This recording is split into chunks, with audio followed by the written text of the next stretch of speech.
First Raccoon by Katherine Rundell. Rebecca was an unusual White House inhabitant for two reasons.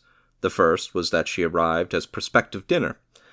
The second, and most immediately obvious on meeting her, was that she was a raccoon. In 1926, a citizen of Mississippi sent the raccoon to the first family in time to be cooked for Thanksgiving. Calvin Coolidge instead kept her as a pet. Later, the First Lady, Grace Coolidge, wrote of Rebecca, "We had a house made for her in one of the large trees, with a wire fence built round it for her protection. When she was inside," the First Lady wrote, "she had her liberty. She was a mischievous, inquisitive party, and we had to keep watch of her when she was in the house. She enjoyed nothing better than being placed in a bathtub with a little water in it, and given a cake of soap with which to play.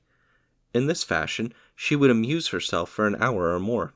She was, as befitted the first raccoon, exquisitely accessorized. She wore an embroidered collar. Clad in her finery, she roamed the White House, playing hide-and-seek.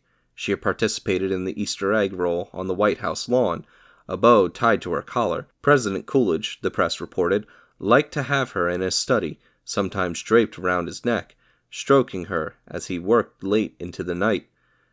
And so she lived a life of luxury until she did a thing many of her fellow Americans have dreamed of, but very few have achieved. She bit the President of the United States. At least, some assume so. Coolidge was never seen in public with a bandaged hand. Rebecca was temporarily sent to a zoo. The Baltimore Sun reported, "From White House to zoo is Rebecca's sad story." She eventually made her return, and efforts were taken to provide her with a companion. At one point, a White House police officer captured a wild male raccoon and offered him as a playmate.